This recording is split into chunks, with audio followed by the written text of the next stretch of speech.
咁咧，伊朗最近就警告啦，會有一個所謂令到全世界人民都會記住幾個世紀嘅一個大事，咁就係會喺今日嘅夜晚發生。咁聽落嚟咧，就好似成個係講緊世界末日嘅劇本。雖然有一個問題就係我似乎喺主流嘅媒體裏面揾唔到相關嘅報導，而係得一啲英文小報有報導。不過無論如何都好，咁我哋都嚟分析一下啦。我哋不嬲都係做維穩，唔係做新聞㗎啦。咁但係咧，成個真相咧，好可能就係喺一個你隱藏意諗唔到嘅地方。冇錯，嗰個就係股市。你可能講，喂 Louis， 你講笑咩？戰爭同股市有咩關係啊？咁坦白講咧，我覺得呢個關係就好大啦。因為坦白講，成個股市同戰爭嘅關係，可以講係比起任何嘅情報都更加重要啊。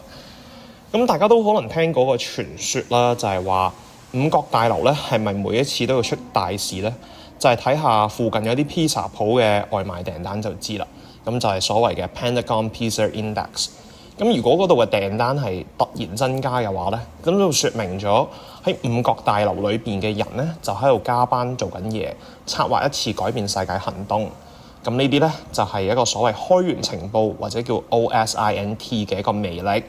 咁咧就係喺公開嘅蛛絲馬跡裏邊啦，去拼湊出一啲好驚人嘅真相。咁而喺所有嘅 indicator 裏邊咧，最誠實、最唔會講大話嘅就係錢嘅流向。冇錯。